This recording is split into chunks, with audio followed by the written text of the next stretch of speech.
prazer muito grande, como sempre, esses irmãos calorosos vieram de Jacarepaguá, não é para qualquer um não, hein? 80 quilômetros. Não, para quem precisa. Para quem nós somos devedores. Mas olha, nós temos a certeza absoluta, né? Não precisa apresentar o Evaldo, né? Já é o nosso companheiro, ó, de datas, né? Alzira que eu diga, né, Alzira? A primeira vez que ele veio aqui, veio também. Olha só, foi a Alzira que chamou a primeira vez. Essa edição é antiga. Bem antes da pandemia. Ele foi no batizado da Alisa. Olha, antes, né? É isso aí. Então a gente sabe, né, Evaldo, que o carinho que você tem pela doutrina, por servir a Jesus com esmero, né? Tentando estudar bastante, porque através do conhecimento a gente tem esse compromisso, né, de passar o Evangelho do Mestre, né?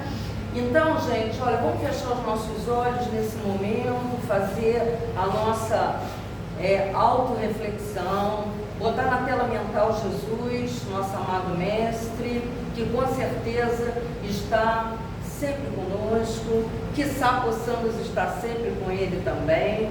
E nesse momento pedimos a toda essa espiritualidade amorosa, esses amigos que formam essa egrégora dessa casa de amor, de caridade, para que sejamos bastante, como eternos pedidos que somos, né, beneficiados, cada um nas suas condições, ao qual estejam mais necessitados e estejam com a certeza inconteste que ninguém vai sair daqui, não é, sem ter recebido da espiritualidade, o acolhimento e a assistência necessária, a egrégora que se faz. E temos certeza também que o nosso querido irmão está sempre muito bem acompanhado pelo seu mentor, pelos seus guias, para que essa palestra possa ser esse pão maravilhoso, né? Olha o título, né?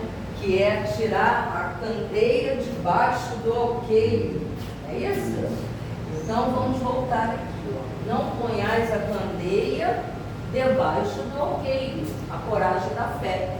Então é muito importante para nós divulgar o Evangelho do Mestre, principalmente nos tempos que nós estamos vivendo, tempos conturbados, transição planetária, a psicosfera do nosso orbe está muito densa, então nós precisamos cada vez mais orar e vigiar, né? Como nos orientou Jesus, tá certo? Fique à vontade, a casa é sua, mais do que sua.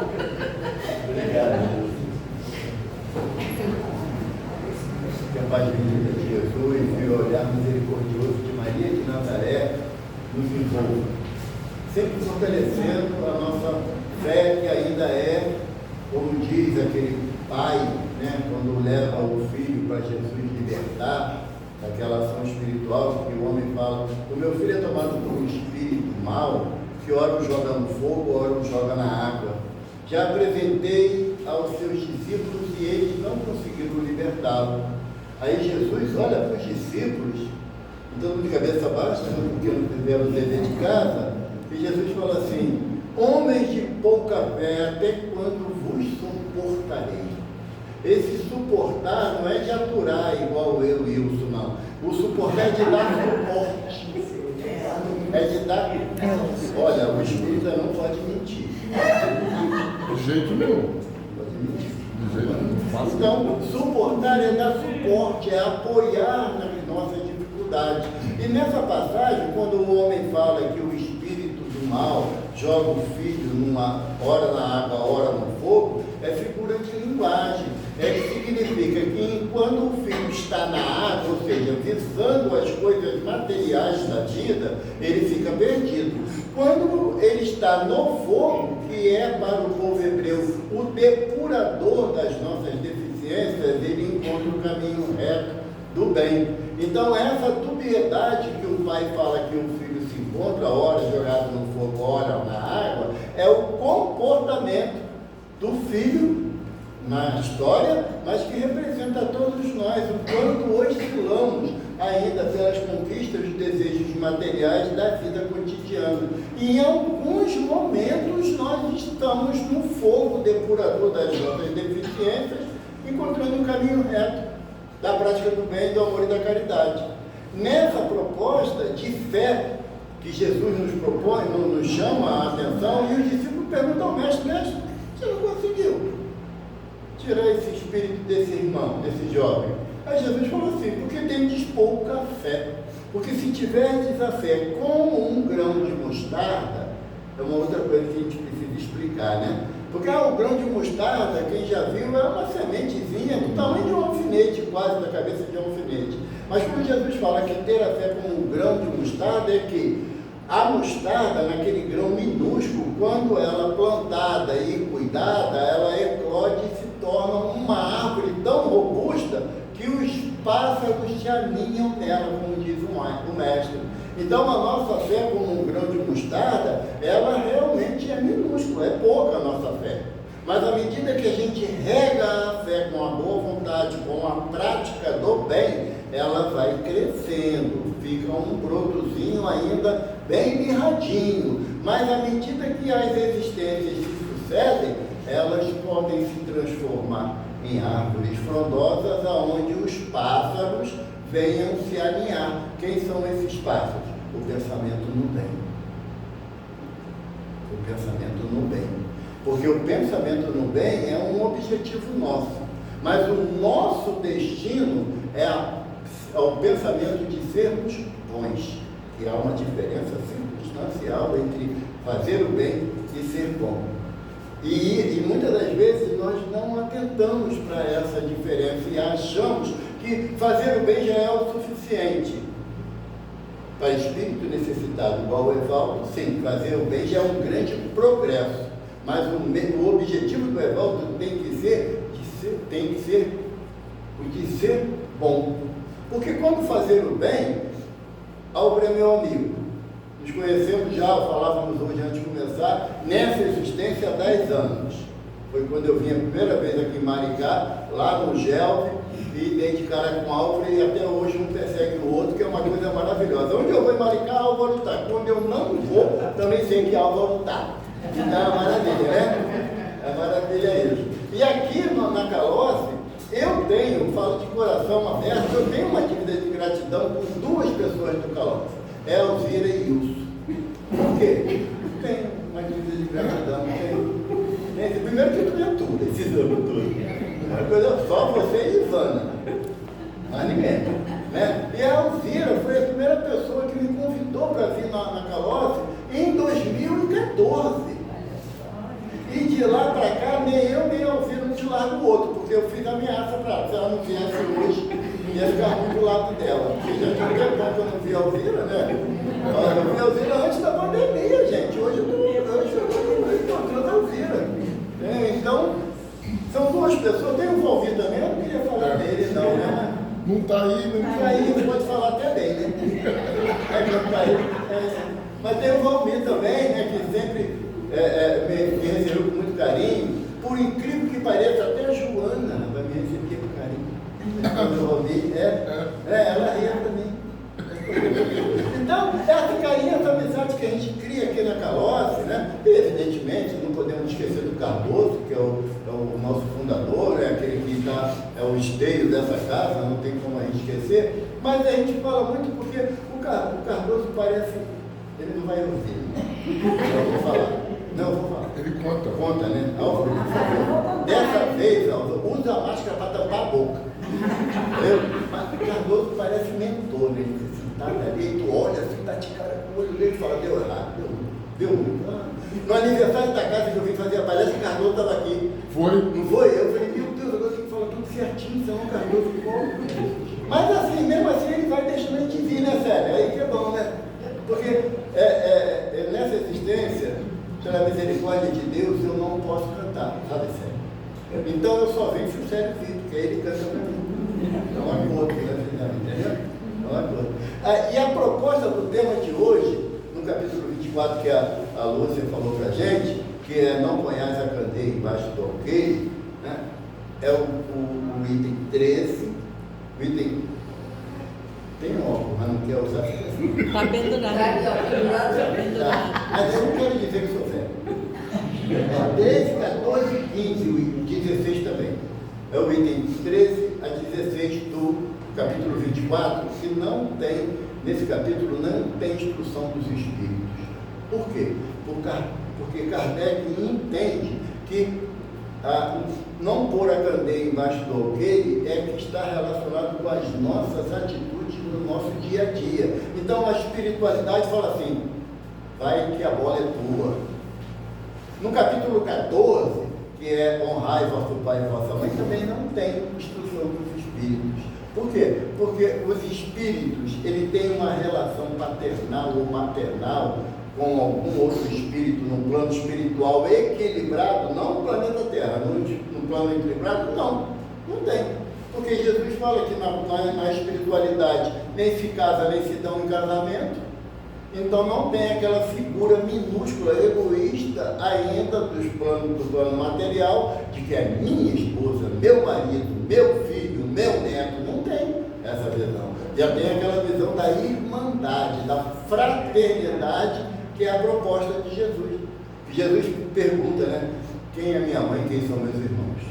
São aqueles que fazem a vontade do Pai. Então sai daquele círculo limitado. Então no capítulo 14, honrai vosso pai e vossa mãe, esse capítulo é baseado no quinto mandamento da lei de Deus, que está intimamente relacionado com o quê? Não, pode deixar. De vez em quando a gente briga com ele, bate nele, é assim mesmo. É uma relação um pouco amistosa, né? Mas nesse capítulo, no capítulo 5 dos 10 mandamentos, o honrai vosso pai e vossa mãe é o único mandamento que tem recompensa imediata, se a gente for analisar. Né? Honrai vosso pai e vossa mãe para que Deus lhe dê longos dias na terra que vos prometeu. Os outros mandamentos não têm recompensa. Amarás a Deus sobre todas as coisas, de todo o teu entendimento, de todo o teu coração e de toda a tua alma. Não matarás, não furtarás. E aí vai. Mas o quinto tem essa recompensa imediata. Por que está grafado dessa forma? Porque a relação entre pai e mãe e filho tem que tender a uma relação fraterna. Por quê? A gente vai estudando e vai fazendo os links das coisas. No livro Missionários da Luz, Alexandre, que é o benfeitor que orienta o André Luiz nesse livro, nosso mentor da casa, Alexandre recebe a visita de Segismundo. Em Segismundo, um espírito que trabalha há 45 anos nas zonas abissais do umbral, recolhendo o espírito revoltado para ser auxiliado nas câmaras retificadoras de nosso lar. 45 anos. A gente vem 2 vezes no calote na semana, já acha que pagou legal a conta, 2 vezes na semana está muito bom, agora quer que eu venha 3, que absurdo, gente. Segismundo, 45 anos. E todas as vezes que era oferecida a ele oportunidade de férias, sabe o que ele fazia? Não aceitava férias, porque a necessidade dos irmãos impedia ele de ter férias, pela dedicação dele. Coisa de doido, né? Mas a pessoa, a gente já vai chegar lá a fazer isso também. Um dia vai demorar, mas vai. Aí Segismundo chega para Alexandre e fala assim: assistente, sinto no meu íntimo a necessidade de reencarnar para que as minhas contas fiquem mais ou menos equilibradas dentro da minha consciência. Aí Alexandre faz uma pergunta assim para Segismundo: quais corações conquistastes na terra para lhe abrir a porta do útero para uma nova existência? Olha a pergunta. Quais corações conquistastes na terra para lhe abrir a porta do útero para uma nova existência? Já pensou nisso?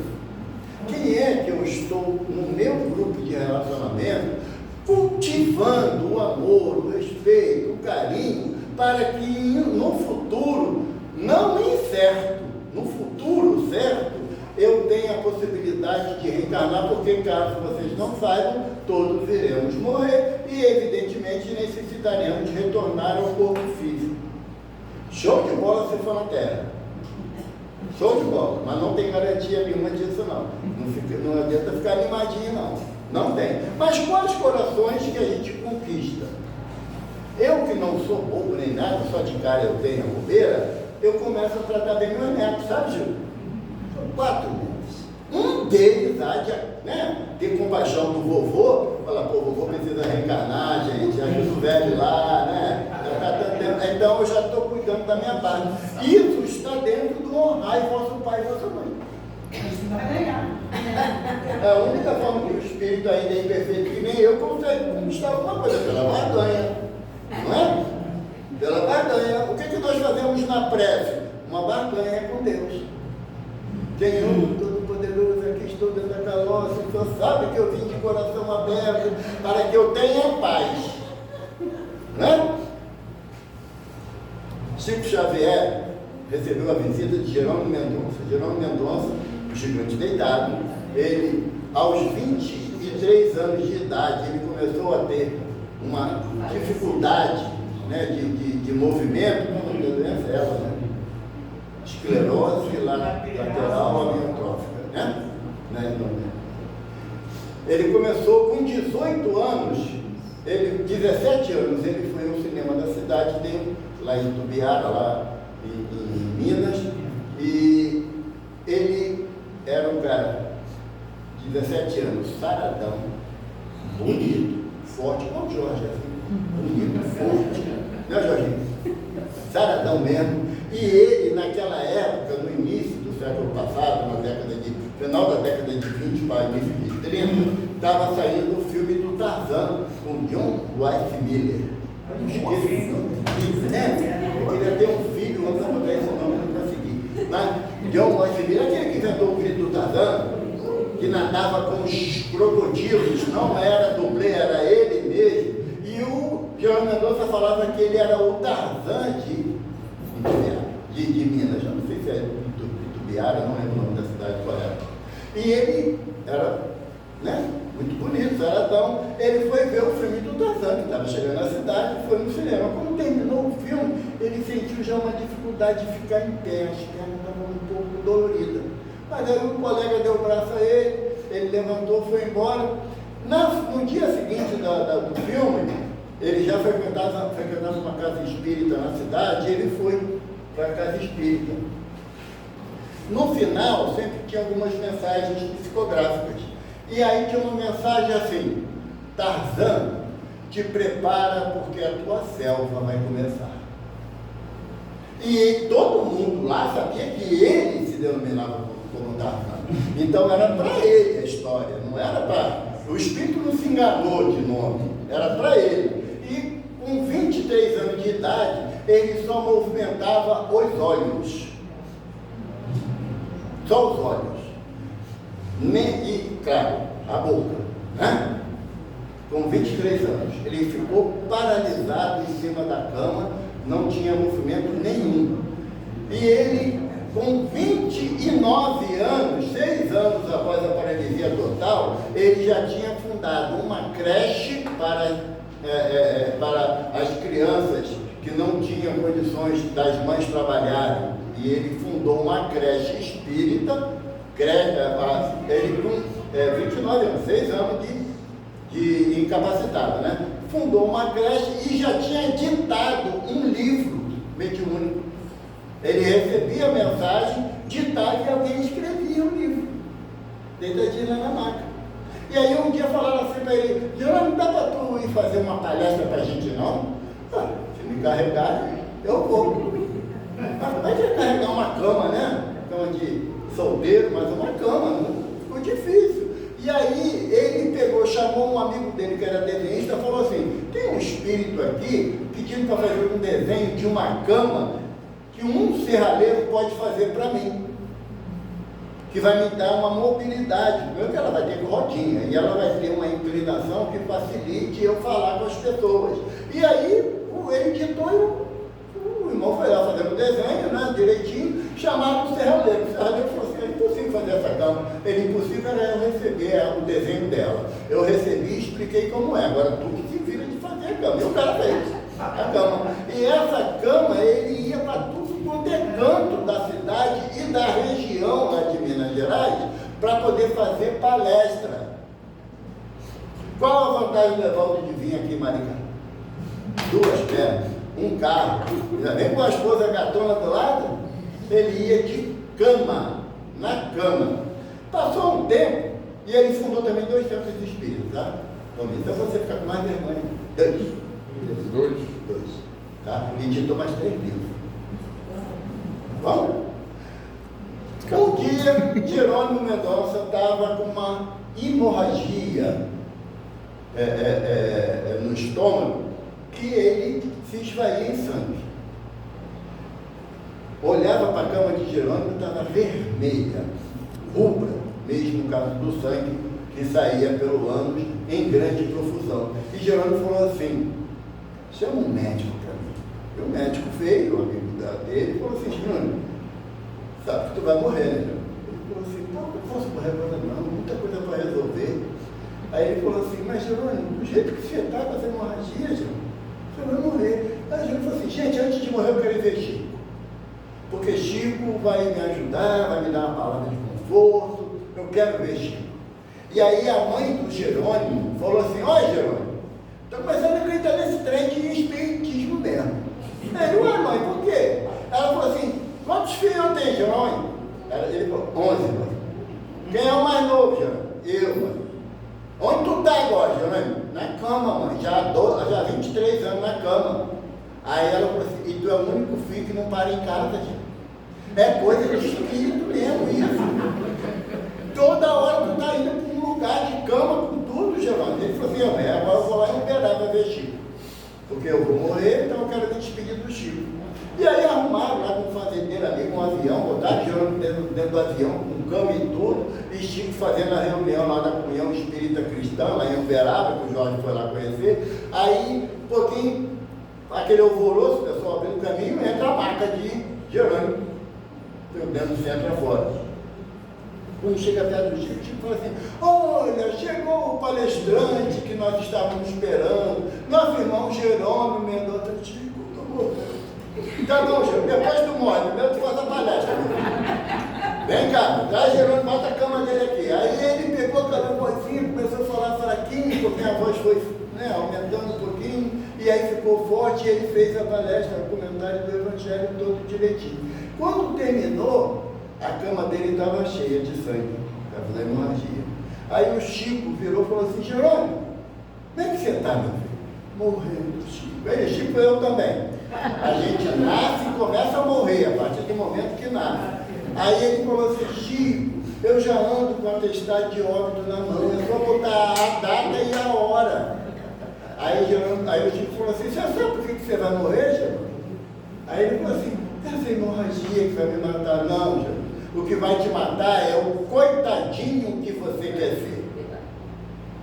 Toda hora que alguém olha para você e fala: tadinho de Jerônimo, e você vestiu a carapuça do tadinho.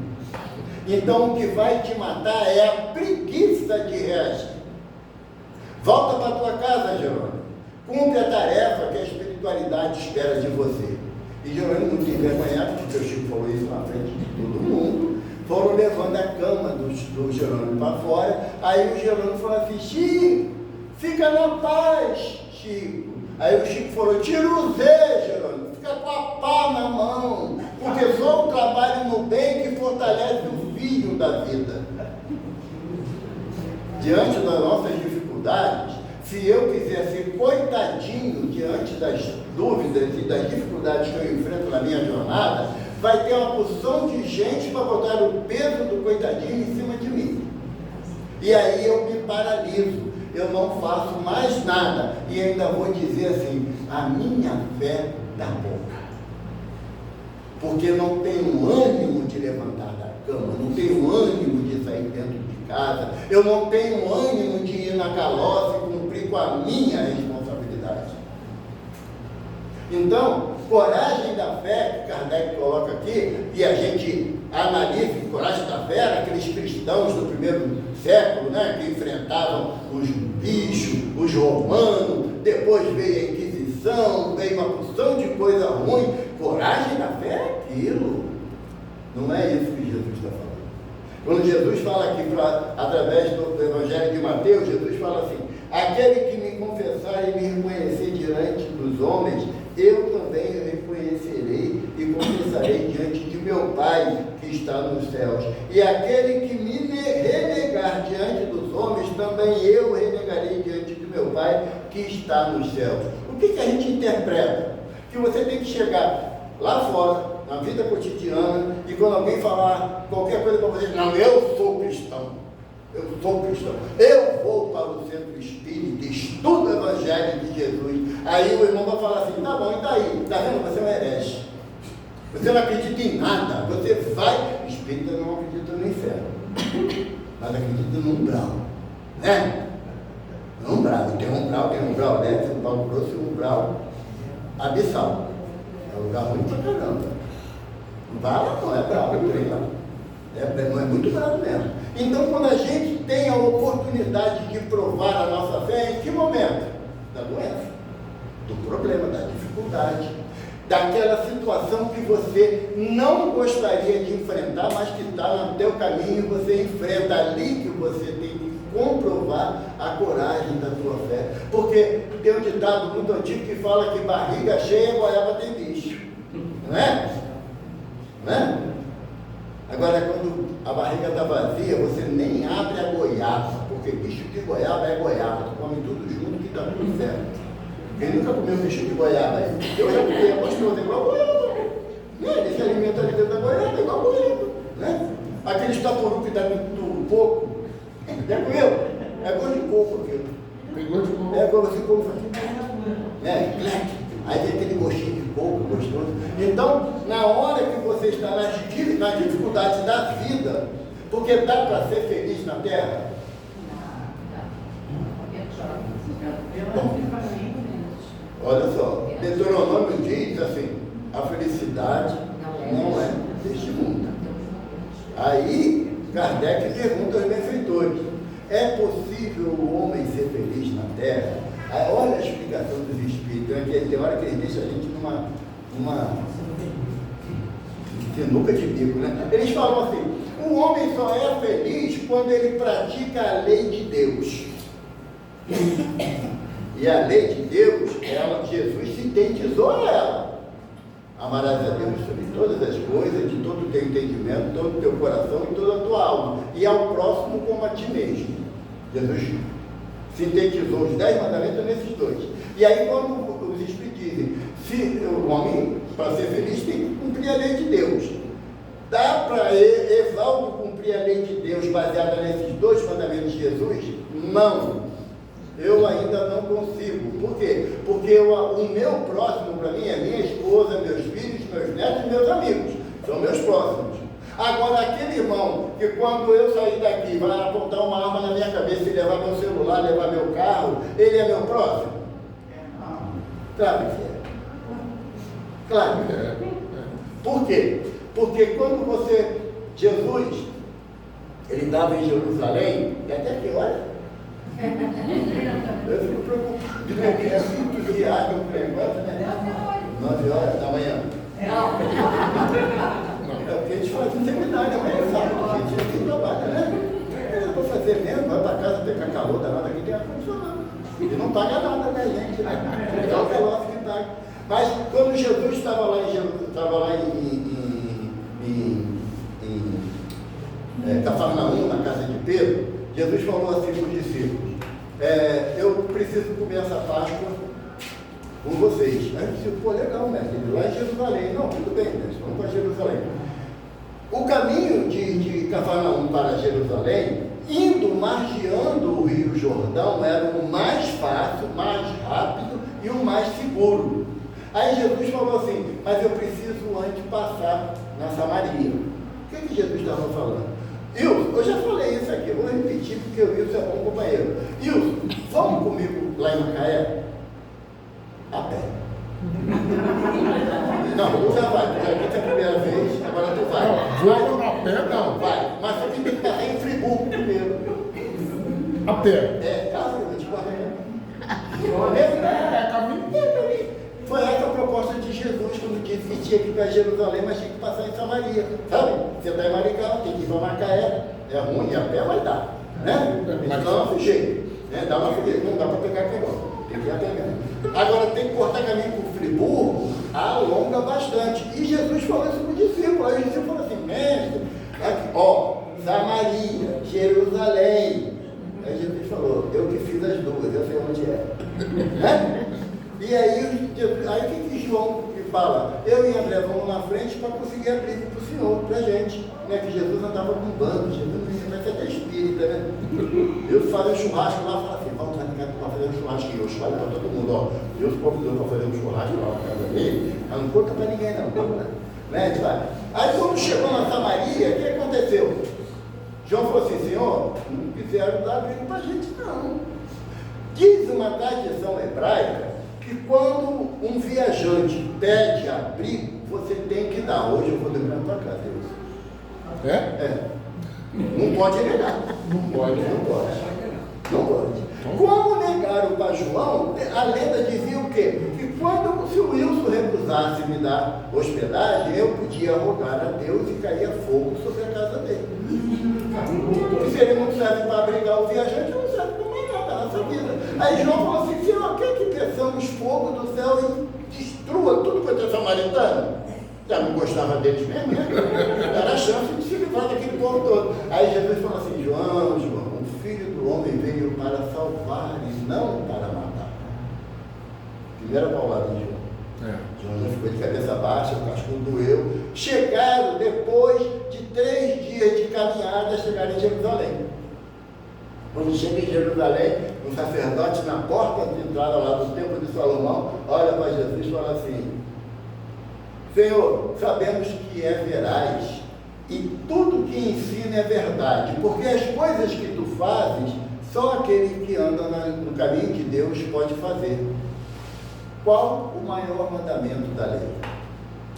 Aí Jesus olha para ele e fala assim, amarás a Deus sobre todas as coisas, todo o teu entendimento, todo o teu coração e toda a tua alma. E eis o segundo, que é tão importante quanto esse, e ao próximo como a ti mesmo. Aí o sacerdote, o que ele fala? Quem é meu próximo? Qual era a encrenca que o sacerdote queria? Primeiro, que se Jesus falasse que o seu próximo é o outro hebreu, o outro judeu, o sacerdote ia falar assim, a minha corrente de filosofia diz que o meu próximo é qualquer pessoa, qualquer ser humano. Se Jesus fala aqui para ele que o próximo era todo ser humano, ele fala que a minha corrente acredita que é só o outro judeu. Ele queria polemizar com Jesus. Aí Jesus o que faz? Conta a parábola do bom samaritano. Um homem foi assaltado, espancado e despojado de tudo. Quando fala despojado de tudo, ó, o homem estava nu, o homem estava inconsciente e não tinha nenhum pertence perto. Então não tem como você identificar a origem daquele homem. Não tem como. E aí, Jesus fala assim, veio o sacerdote descendo de Jerusalém, passou batido. Veio o levita descendo de Jerusalém, passou batido. Veio um samaritano que por ali transitava, vendo o homem caído, tocado de compaixão, acudiu o homem, pensou as suas feridas, colocou azeite sobre as suas dores, colocou o homem na sua montada e o levou para a estalagem. E quando lá chegou, deixou um denário e ainda falou assim, olha, eu vou viajar, quando eu voltar, eu passo aqui, se gastou mais do que isso, eu complemento. Aí Jesus pergunta assim para o sacerdote, quem se fez próximo do homem caído? Não é quem é o próximo. Quem se fez próximo do homem caído? Aí o sacerdote, mordendo o canto da língua, aquele que teve misericórdia, ele não queria falar que era um samaritano, porque havia um ódio muito forte entre o judeu e o samaritano. Aí ele falou, aquele que teve misericórdia. Aí Jesus falou o quê? Faça o mesmo. Mas quando a gente conta essa parábola, a gente esquece dessa colocação da pergunta de Jesus, quem se fez próximo do homem caído? Então, quando se fala do homem caído, é o homem caído moralmente, fisicamente, espiritualmente. E ele não está falando que esse homem caído, Alzeira, é a tua filha. Ele está falando que é qualquer um. E a gente tem a tendência natural de escolher por quem nós vamos pedir, por quem nós vamos intervir. A gente tem esse hábito. Porque se eu sair daqui agora, sair daqui, da Calói, terminou a nossa conversa, vou embora para casa, e chega no caminho e tem uma pessoa caída, eu falo assim, cara, vou parar aqui, na estrada, para ver o que é essa pessoa. Pô, é muito arriscado, né? É muito arriscado. Mas se eu tivesse o olhar de me fazer próximo daquela pessoa, será que eu pararia? E se eu olhasse de repente, é um filho meu caído? Será que eu ia analisar o perigo da hora, do local? Será? Será que eu, sabendo que meu filho está envolvido com tráfico de drogas, envolvido com roubo, com assalto, e ele está baleado lá na esquina, será que eu vou dizer que é bem feito, que ele tem mais que morrer, porque bandido bom é bandido morto? A falar isso com o filho dos outros é fácil, né? Eu gosto de contar uma história, porque a coragem da fé sai daquela visão da fé religiosa, sabe? Sabe essa visão? A visão que Jesus nos dá sobre a fé é, como diz na página do Evangelho, é a vontade de querer. Fé é vontade de querer. E isso se aplica em qualquer nuance da vida da gente, em qualquer situação. Lá em Jacarepaguá, tem na linha amarela, na Cidade de Deus, tem uma Cracolândia embaixo da linha amarela, que reúne normalmente em torno de 100, 120 pessoas na dificuldade do crack. E nós tínhamos uma atividade, sabe, Deise, de café da manhã com uns irmãos, com os amigos. O título do programa, que até hoje funciona, é Café da Manhã com os amigos. Então, todo domingo de manhã, a partir de 6 horas da manhã, a gente saía em grupo para levar café da manhã para quem está em situação de rua. E um determinado dia, houve assim, uma quantidade de uns 60 lanches que sobraram, e alguém falou assim, vamos lá, embaixo lá do viaduto da linha amarela. E aí já todo mundo já regalou o olho. Aonde? A pessoa falou lá embaixo da linha amarela, tem um monte de irmão lá precisando. Ele sabe o que tem lá? Tá doido? Aí o outro falou assim, sabe. Aí o amigo falou assim, quem não quiser ir tem a liberdade de dar aqui e seguir seu rumo, não tem problema nenhum. Vai eu, Evaldo, do mundo me ofereci? Não, mas tu vai. Então tá bom. Eu, Evaldo e mais não sei quem. Tá legal. Fomos. Era um grupo de 8, fomos 3 pessoas para essa tarefa. Não teve nenhuma recriminação para quem não foi não, tá? A gente respeita o momento de cada um. Respeita. Quando nós chegamos lá, Deise, paramos um carro, abrimos uma mala, e aí garrafa de café, garrafa de chocolate, né? Eles vieram, fizeram a fila direitinho, sem problema nenhum, distribuindo. Aí passa, vem uma senhora com uma sacolinha, um braço segurado assim, e assim, na pontinha do pé. Na pontinha do pé dela e nada era a mesma coisa, porque era pequenininho, mas... Renato, é mamãe, vem cá, minha filha. Ei, não, peraí, depois. Não, vem cá, eu trouxe um pãozinho para tu. Também tem roupa limpinha, que eu lavei a roupa que eu levei de você, tá? Eu tenho aqui. Ele, tá bom, mãe, me dá aqui. Ele, filho, vamos para casa, tua cama está limpinha. Ele falou assim, mãe, falou um palavrão, né? Me deixa, mãe, me deixa, e saiu andando. Ela falou assim, amanhã a mamãe volta, tá, minha filha? Isso é coragem da fé. Isso é coragem da fé. Diante daquele momento que ela sabe que o filho dela estava a caminho do fundo do poço, mas ela não ia desistir dele. Coragem da fé não é ir para o calor, no calor, na chuva, no sol. Não, gente. Isso aí é compromisso de responsabilidade nossa. Coragem da fé é nos momentos mais difíceis da tua jornada e você fala assim, cara, eu tenho que fazer o que é o certo, não o que eu quero fazer. Sabe? E quando você olha aquela mãe fazendo aquela ação por um filho que estava na Cracolândia e não queria a presença dela, tu fala assim, minhas filhas estão dormindo em casa. Sabe? Meus netos estão alimentados, amados, acolhidos. Sabe? E se você não tiver coragem da fé, você não realiza nada na sua vida diária. Coragem da fé não é você ir numa convenção de irmãos protestantes, você chegar e falar que a reencarnação é lei e que os espíritos podem se comunicar e que se quiser me matar, pode me matar, porque eu vim dar a vida por Jesus que eu amo tanto. Isso é falsidade. Isso é falsidade. Porque um dos conceitos que a doutrina espírita nos traz é o respeito ao outro. E o respeito inclui, inclusive, a forma do outro pensar. Porque quem quiser praticar caridade e não respeitar o próximo, não faz caridade. Os Espíritos dizem para a gente numa página: eu vos disse que a caridade com a fé fica mais fácil de exercer. Deveria ter dito que sem fé não se pratica a caridade. Porque praticar a caridade não é contar o que a pessoa pode te retornar de sorriso, de olhares, de abraço, palminha. Não é isso. A caridade, ela praticada, como Kardec pergunta aos benfeitores, como é a caridade, como Jesus a entende? Benevolência para com todos, indulgência para os erros do semelhante, perdão incondicional. Perdão incondicional. Quando você fala de coragem da fé, é quando você olha para a tua esposa que tomou uma atitude que você não concorda e você entende o direito dela errar. Se você não tiver fé, porque a fé ela é exercida a partir da confiança na vida futura. Está aqui no Evangelho.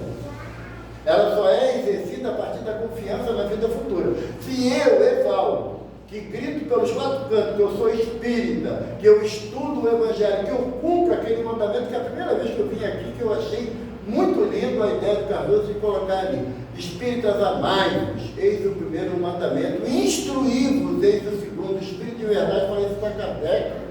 Por quê? Porque apenas pelo estudo do Evangelho de Jesus, gente, a doutrina espírita sem Evangelho é espiritualismo.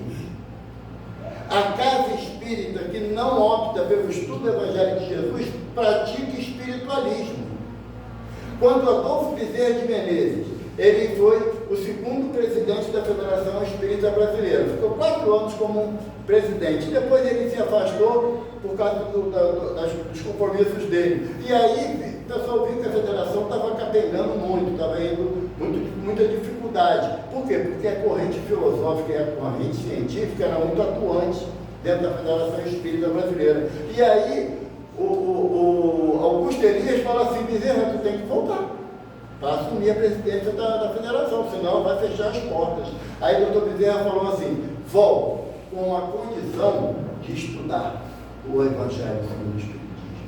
Porque apenas com o Evangelho estudado e praticado, nós seremos representantes do pensamento de Jesus através da doutrina espírita. Então, coragem da fé é naquele momento que você está cansado, sabe lá, Álvaro, depois de um dia todo de tarefa, e você assumiu o compromisso de fazer o culto do Evangelho no lar, e você chega e fala assim: pô, calor danado, vai começar o jogo do Flamengo, vai perder de novo, eu quero ver, né? Eu quero ver, mas está na hora do culto, sabe? É você abrir mão daquilo que lhe dá um prazer imediato em prol daquilo que lhe dá a alegria da consciência tranquila em relação ao futuro. A proposta do Evangelho de Jesus em relação à fé é realizarmos as atitudes que nos dá a consciência tranquila. Daí quando você faz uma coisa que você no teu íntimo tem a certeza que foi a melhor conduta que você podia ter, e todo mundo fala assim: você está errado. Tu olha, sorri e segue em frente, porque a tua consciência te acalma. Evandro falou para Chico: a gente quando é da casa, ninguém dá água para a gente, viu? Eu tenho pessoas de fora, eu vi na filmagem do Jeff, botaram água pro Jeff aqui, ó, pertinho dele. Tá, você. Ficar longe. Porque eu não quero empurrar a mesa. Né? Mas, eu perdi, tá vendo? Você fica me pegando o tempo, agora você fica falando. Você acha isso bonito? Tá bom, meu? Quando a gente vai falar de coragem da fé, a associação que nós precisamos fazer é daqueles momentos que nós temos que tomar decisões difíceis. Os filhos para a aula de evangelização. E o filho fala assim, não quero ir. Na minha época, com minhas filhas, eu tinha uma frase já, sabe, automática, sabe, Célio, automática. E eu te perguntei alguma coisa? Eu não perguntei, eu falei, vamos. Não tinha opção, não tinha acordo, sabe? Porque eu sempre falei para minhas filhas o seguinte, eu tenho certeza que pedi a Deus para que vocês reencarnassem comigo. Se vocês aceitaram o problema de vocês, mas que a regra é minha, essa é essa, acabou. Então eu não dava opção, não era opcional. Então hoje eu tenho 5 filhos, 4 biológicos e 1 filho de coração que é meu enteado, tá bom? Dos 5, 3 mantêm ainda o conhecimento da doutrina espírita, tá? 2 filhas são evangélicas. São evangélicas. Pai, vai ter festa lá na minha igreja. Tu vai? Estou dentro. Conta comigo, vamos lá. Pai, desencarnou o pai de uma amiga. Você coloca o nome dele lá na prece? Claro, também coloca. Por quê? Porque a semente foi dada. A base do Evangelho, a luz da doutrina espírita foi dada. Agora, eu até respeito quando algum pai fala assim, não, eu não obrigo meu filho, porque depois ele vai ter um momento de escolha. Então, não reencarnava através de um espírito tão necessitado que nem eu. Reencarnar-se através de alguém que já tem um patamar de entendimento da coisa, mais avantajado. O meu é limitado. Então, ter coragem é você dizer não para um filho quando sabe que o sim é prejudicial a ele. Não hoje, mas amanhã. Aí tem que ter coragem. Mas assim, não é você também trazer o filho para a evangelização e ficar lá no portão batendo papo. Sabe? Porque a partir do momento que você trouxe seu filho, o problema é da evangelizadora, não, senhor. Aqui ele vai estudar, você vai ter que aplicar com ele em casa. A coragem da fé, Emmanuel fala para a gente que tem que ter coragem para o nosso relacionamento do dia a dia com o nosso patrão, com o nosso empregado, com o motorista do ônibus, com o sinal que abre e o cara esquece de andar. E você amorosamente aperta a buzina insistentemente para lembrar a ele, né? Aí quando ele olha feio para você, né? Dá uma telaguinha aí assim, não, bota a mão, né? Então, quando você quer aplicar a coragem da fé, é nos momentos mais cruciais do seu dia a dia, gente. Não vai querer provar a coragem da fé, Lúcia, aqui dentro, que é o lugar mais fácil de você conviver. É o mais fácil. Tá? Se eu falar assim, Álvaro, mais que esquisita é essa? Ele lá fora. Tá de máscara por quê, palhaço? Não é? É mentira minha? Quantas vezes já ouviu isso? Entende? Então, a nossa atitude de coragem da fé, tem uma página de Emmanuel no Fonte Viva, não, no Vinha de Luz, acho que é número 70, não tenho certeza, mas lê o livro todo que acha. Emmanuel fala assim, coragem da fé é diante da dificuldade com o seu companheiro, com a sua companheira, e você aprender que só o amor constrói. Jesus falou isso pra gente, mas está tão longe da percepção da gente. Sabe por quê? Porque quando eu estou dentro de casa com a minha esposa, não é o meu caso, graças a Deus, porque ela me olha, ela me olha rápido de olho, ela aprendeu com a minha mãe, que a mãe antigamente tinha um Wi-Fi no olhar, né? Eu de olho assim, o sinal chegava pela beleza, não tinha nenhuma interrupção. Agora, se o olhar não adiantasse, vinha um tamanco voando, era aqueles dados móveis, né? Dados móveis. Mas é quando você está em casa com a tua esposa trabalha, fora ou não, mas trabalha pra caramba, e você se acha no direito de sentar no sofá e pedir um copo d'água e um cafezinho. Sabe? Eu não cheguei agora da rua. Veio de onde, meu filho? Veio lá do Iraque, lá na guerra? Não, você não sabe o trânsito, como é que foi. Ela fala, senta aí que eu vou te explicar. explicar como é que foi o trânsito aqui em casa, da cozinha, pro tanque, pra sala, pro quarto, né? Depois que eu cheguei do trabalho, meu bem, não foi agora, não. Depois que eu cheguei do trabalho, fez isso tudo. Então, meu irmão, fala que ter a coragem da fé é no momento em que você está no silêncio do teu quarto, como diz Jesus, e mesmo assim, quando a esposa ou o marido passam pelo momento da incompreensão, é você saber ouvir a admoestação. Irmão, adoro essa palavra. Saber ouvir a admoestação injusta do outro. Injusta do outro. E você se calar, para que a coisa não tome uma proporção maior. Tem que ter uma danada de uma coragem de fé para isso. Porque o Emmanuel chega para Chico e fala assim: Chico, quando alguém lhe criticar, analisa com prudência. Se a crítica for mentira, continua em frente no teu caminho. Agora, se for verdade, analisa e muda a sua conduta. Quantas vezes nós, homens, para não dar o braço a torcer, a gente discute com a esposa sabendo que a gente está errado. E a esposa, se for cabeça dura igual a mim, vai dar ruim. Vai dar ruim. Então ela usa o atributo do quê? Da coragem da fé. Aí ela fala assim: depois tu vai pensar direitinho, tu vai ver que eu estou certo. E dá raiva que tá. Sabe? A mulher que fala assim, tu pensa. Aí eu já aprendi, né? Pedir desculpa, né, amor? Eu vou ouvir, não estou.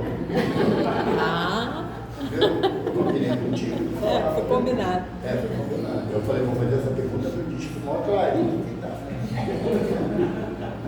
Essa parte aí.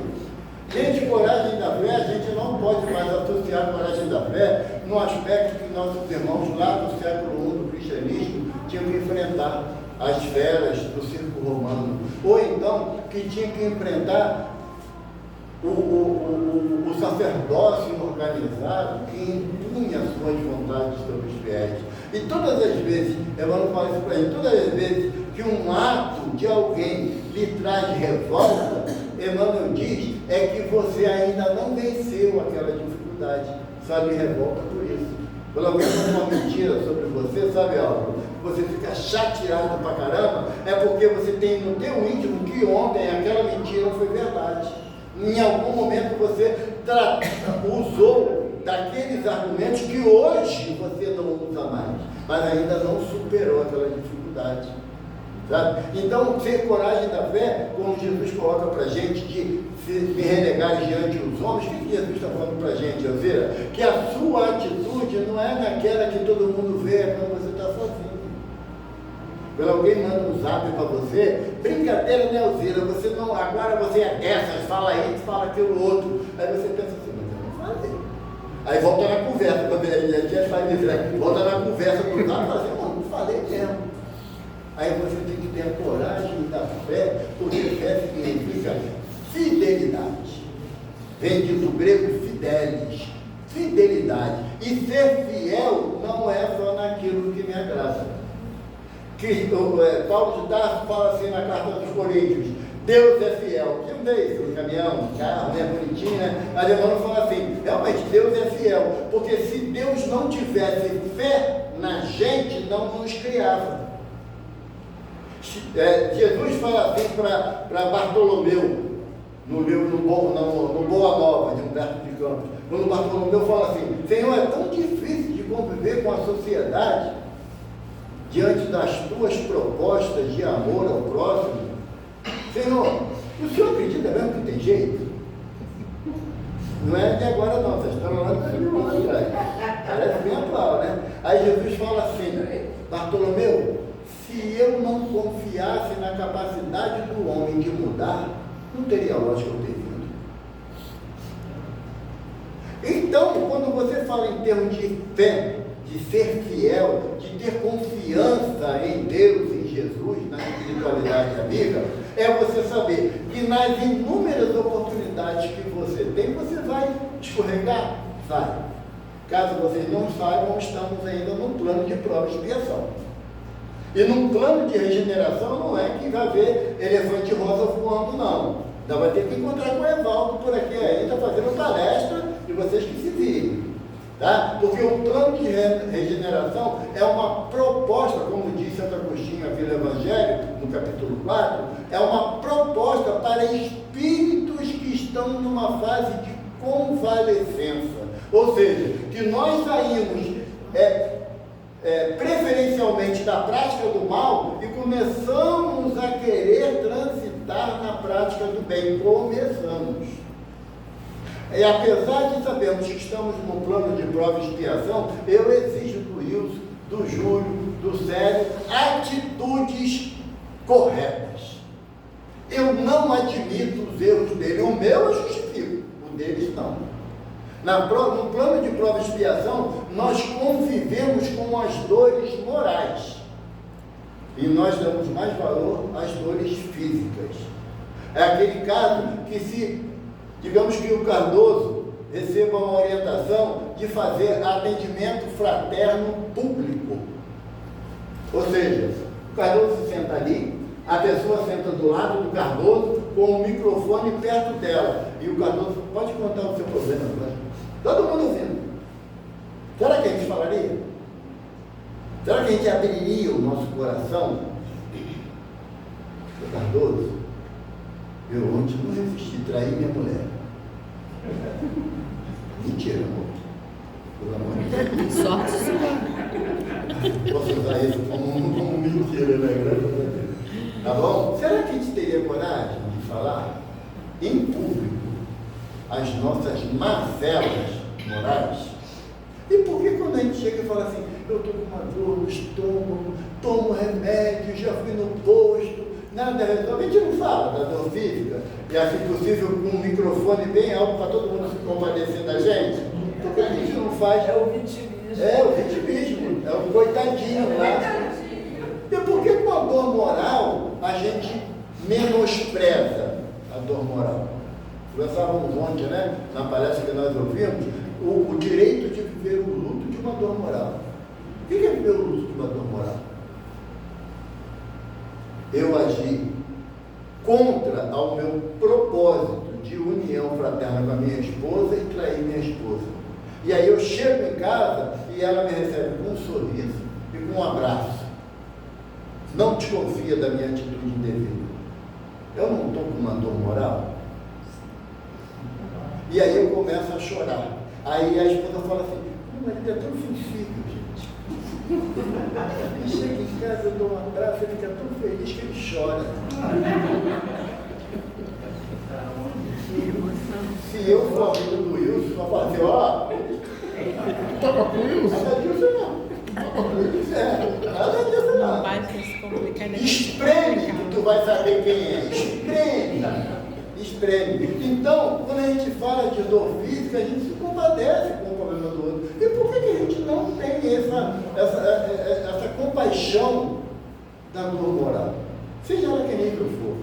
Até porque, se o Wilson falar assim, botar o dedo na mesa, sem vergonha, agora vai ter que aturar da encrenca. Jesus falou no julgo quando ser julgado, aquele que não tiver pecados, que não tiver pecado, assim, não é que o Wilson precisa cometer o mesmo erro que eu para que ele não me condene. Não é. Qualquer erro que ele tenha o incapacita de me julgar, de me condenar. Qualquer erro.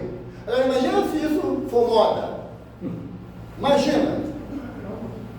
Tá bom? Você passa e vê um irmão que frequentava a casa e por algum motivo se distanciou, aí você passa ali na esquina e vê ele tomando lá uma cervejinha, lá feliz da vida lá, ó. Não vai na casa específica porque Quando o cara apertar, vai correndo. A gente dá roga praga, né? E o espírito adora roga praga, não sei por que isso, mas gosta. Por quê? Porque nós não damos o direito de ninguém errar, mas exigimos que tenham compaixão diante do nosso erro. E quando eu me abstenho de julgar o ato de qualquer pessoa, isso é ter que ter coragem da fé. Por quê? Porque eu reconheço no outro o direito também de errar, de tropeçar. Por isso Jesus fala assim, aquele que estiver sem pecado, porque Jesus não direciona. Quando ele fica escrevendo na areia, ele está, alguns estudiosos dizem que Jesus escrevia os 10 mandamentos. Outros dizem que Jesus colocava assim: Samuel tirou o dinheiro do dízimo, sabe? Isaac espancou a mulher, sabe? Alguns historiadores dizem essas duas versões, que Jesus ia anotando o nome daquelas pessoas que estavam ali e contou mentira antes para todo mundo. Eva, está falando que não faz, sabe? E aí a pessoa começou a olhar, Maria, veio o nome. Aí o mestre falou: aquele que estiver sem pecado, atire a primeira pedra. O que o evangelista fala? A começar pelos mais velhos, debandaram. Por quê? Porque a turma do cabelo branco é o que tem mais erro. Mais tempo. Não adianta tentar, não. Não tentar, não. O Alves tirou. O alvo ficou revoltado, já tirou a verdade. Né? Então, a ter coragem da fé é você reconhecer a tua dificuldade, mesmo assim não desistir. Sabe? Porque Jesus, Tiago fala assim: mestre, aonde devemos orar? No templo, nas sinagogas ou nos campos? Isso me deu uma encrenca danada. Eu dormi nisso, né, no Evangelho. Aí Jesus falou assim: quando tiveres que orar ao Pai, recolhe-te ao silêncio do teu quarto, que o Pai que vê em secreto me arrebentou. Porque eu não tinha parado para pensar nisso. Que Deus vê em secreto tudo. Aí Kardec pergunta assim aos benfeitores: os espíritos têm capacidade de ler os nossos pensamentos? Aí os benfeitores falam assim: até aqueles que você queria esquecer. Está lascado. Complicou, né? Até aqueles que você queria esquecer. Porque a gente fala assim, eu por exemplo faço muito isso com a Ivana. A Ivana fala assim: Evaldo, você falou que ia fazer isso assim. Eu? Aí você não. Ela, Evaldo, falou. Não falei, amor. Ela, tá bom, depois tu lembra. Aí depois tu vem com aquela, né, gatinho do Shrek, né? Falei mesmo, amor. Esqueci. Pensamento não dá para brincar assim, sabe por quê? Porque quando a gente cria um pensamento, ele é plasmado na espiritualidade e fica gravado na nossa aura. Gravado. Então, todos os meus pensamentos, todos, gente, do mais ínfimo até o mais bem elaborado, é de conhecimento de Deus. E para quem nós vamos prestar conta? Não, da nossa consciência. Não, mas a gente tem o hábito de falar. Não, porque Deus não é homem para cobrar nada de ninguém.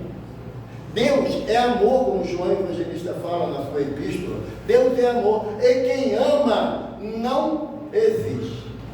Excelência do amor, capítulo 13 da carta de Paulo aos Coríntios, a primeira carta de Paulo aos Coríntios, a excelência do amor. O amor não é egoísta, não é tendencioso. O amor tudo suporta. A gente ama? Eu tudo suporto desde que me agrade, desde que concorde comigo. Então, ter coragem da fé é sair daquele quadro de mesmice de achar que você tem que gritar aos quatro ventos que Jesus é o Senhor e Salvador, é o guia e modelo da humanidade. Então, isso aí não precisa. Todo o espírito que tem um mínimo de equilíbrio sabe disso. Agora, o que nós temos que fazer diante de não renegar Jesus é que no momento da prova eu mantenha a minha fé permanente. Tenha a prece da serenidade. Senhor, dai-me força para mudar tudo que for possível, resignação para aquilo que não posso mudar e sabedoria para distinguir uma da outra. No momento crucial lá de Jesus, na prece lá no Getsemane, Jesus fala assim: Pai, se possível, afasta de mim esse cálice. Jesus nos dá o direito de pedir a Deus que aquela prova que nos sentimos fracos para suportar, não são todas as provas também que a gente vai fazer pedindo, aquela que realmente mexe com o nosso íntimo, aquela que meu filho está com câncer, e eu tenho o direito de pedir a Deus que, se possível, Ele afastar esse cálice do meu filho, da minha filha, do meu neto. Jesus fala assim, mas para isso eu vim. Ou seja, se nós estamos passando pelas dificuldades que estamos enfrentando em qualquer nível, temos um Deus que é amor. Então estou passando, enfrentando, porque é necessário para o meu crescimento espiritual e moral. Não é? Então para isso eu vim. Mas que se cumpra a vossa vontade e não a minha, disse Jesus. Isso é resignação. Você tem que ter coragem de uma fé inabalável, como Kardec fala aqui, na primeira folha do livro do Evangelho. Fé inabalável só é a que pode encarar frente a frente a razão em todas as épocas da humanidade. Então, se quisermos ter coragem da fé, não é diante das dificuldades, cada um tem o seu grau de valor, tá? De repente, para uma pessoa enfrentar o câncer, ela consegue enfrentar com galhardia, e o outro, de repente, com dor de dente, não consegue. Certa vez, Chico falou para a gente assim, 2 irmãos estavam sentados esperando para conversar comigo. Um chorava horrivelmente por uma unha encravada. E o do lado dele, sereno, com um pé amputado. Quem sofria mais? Aí alguém falou, aquele que tem o pé amputado. Aí o Chico falou assim, não tem como medir o sofrimento de ninguém. Acolha os dois. Acolha os dois. Porque da forma como você vai acolher o irmão que chega perto de você numa fragilidade moral, material, emocional, você vai estar estimulando nele a coragem da fé. E nós temos esse compromisso um com o outro. Estimular a coragem da fé. Porque no plano de prova e expiação, a dor ainda é elemento de progresso. Mas o sofrimento é opcional, como os espíritos dizem em Kardec. Por quê? Aquele que tinha uma encravada pensava assim, como era melhor não ter um pé do que sofrer com essa unha encravada. E aquele que não tinha um pé pensava assim, ainda bem que eu não tenho um pé, porque eu não tenho uma unha encravada. Não é a diferença de olhar? Então por que diante da dor do meu irmão, do sofrimento dele, se ele está sofrendo, ele tem o direito de sofrer, pelo amor de Deus. Se ele está chorando pela dor, ele tem direito de sofrer, de sentir aquela dor na extensão que ele quiser. Eu não tenho direito de menosprezá-lo, mas eu tenho a obrigação de ampará-lo, de acolhê-lo. Para isso a casa espírita existe. Mas não é acolher aquele que chega hoje, eu sou a primeira vez, é acolher a todos. Porque muitas das vezes, na nossa, displicência, o Álvaro sempre do meu lado começa a chorar e eu falo que ele está obsidiado. Eu nem sequer pergunto por que ele está chorando. Nem sequer me dou o trabalho de dar um abraço nele e falar, Álvaro, conta comigo, irmão, estamos aqui. Porque a gente não tem um olhar para o próximo mais próximo, só tem um olhar para o próximo que chega aqui. E a casa espírita, basicamente, é um hospital, uma escola e uma penitenciária. Entendeu agora porque estamos aqui? Sabe? Porque qual é o maior doente? Ih, acabou. Só para terminar. Tem que terminar. Só para terminar. Eusculápio, né? Ou o Arquimedes, que é o pai da medicina. Toda vez que alguém chegava perto dele e falava assim, trouxemos aqui esse irmão que está com doente para você curar. Aí ele falava assim, perguntaste a ele se ele quer ser curado? E quantas vezes a gente pergunta um ou o outro, está precisando de ajuda? Porque quando a gente fala que está precisando de ajuda, a gente invariavelmente pensa na questão financeira. Invariavelmente. Se a pessoa fala assim, não, é porque a minha conta de luz, a hora só dia também não. Nunca na minha conta de luz chegou, eu paguei ela, mas sabe assim que a Light cortou minha luz? Ou a companhia de energia? Eu não espero ele acabar de falar. Eu já digo um não, porque a ajuda que ele quer, para mim, sempre é financeira. Eu preciso tanto de um sorriso. Sabe? Coragem da fé é isso. É estimular o outro para aquilo que você já tem. Não é querer tirar de ninguém aquilo que você precisa. É estimular no outro. Para isso, que o Evangelho nos diz que nós não podemos renegar Jesus. Por quê? Porque aonde estiver 2 ou mais reunidos, quem estará? Jesus. Muita paz. Faz a nossa prece. Faz a prece.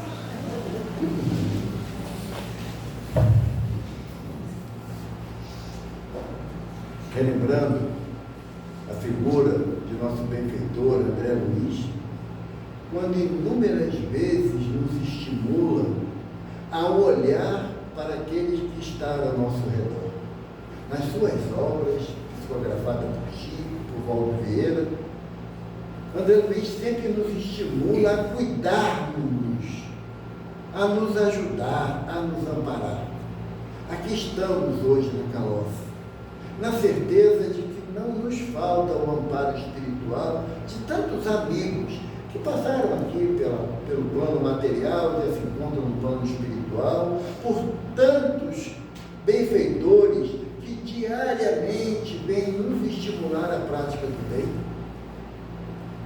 É que temos esse sentimento íntimo que vale a pena vir à Caloça. Vale a pena estudar o Evangelho de Jesus, a doutrina dos Espíritos, vale a pena viver para a prática do bem.